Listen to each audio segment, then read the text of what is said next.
এই যে তুমি বলে দিচ্ছ যে তোমার রেসিপি তুমি হ্যাংলা না হেসেলে গেছো? হ্যাংলা হেসেলে গিয়েছি। হ্যাঁ, তো এই যে বলে দিলে এই ব্যাপারটা, তো এবারে তাহলে তোমার কি মত, মানে লোকে তো বাড়িতে বানিয়ে খেয়ে নেবে, খাক না, তাহলে তোমার এখানে অসুবিধে মানে লোকজনের সংখ্যাও তো কমলে কমবে তো, আমার মা আছে কি জানে।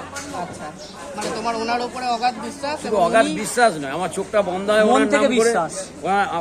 আমার চোখটা বন্ধ হয় ওনার নাম করে, আর চোখটা খোলার পরে আগে ওনার নামই আছে, আর কারোরই নাম আছে। এইটা যেটা তুমি বলে দিলে না, মানে এটা একটা বিশাল ব্যাপার, মানে এত বিশ্বাস যে উনি তোমাকে আগে এগিয়ে নিয়ে চলে হ্যাঁ, যাচ্ছেন। তো আমি যদি ভালো কাজ করি, আমি যদি ভালো থাকি, আমি যদি ভালো কাউকে ভালোবেসে থাকি, সেটা তার জন্য তো বিচার করার জন্য ওইখানে আছে, বসে। মাতেই তো আছেই আর জাজমেন্ট।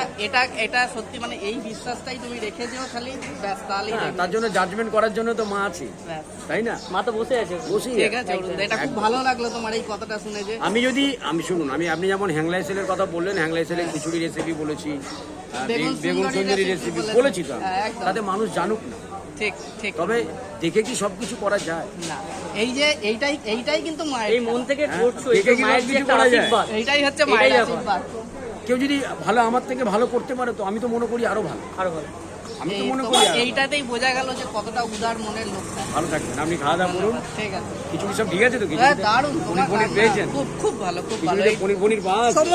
সমস্ত কিছু তোমার খিচুড়িতে। ভালো থাকবেন। আমাদের ওইখানেও লোকেরা সব অন্য কিছু খাচ্ছে, খান দাদা। এই যে একটু ওদের সাথে একটু কথা বলে আসো। খাবার ঠিক আছে দাদা?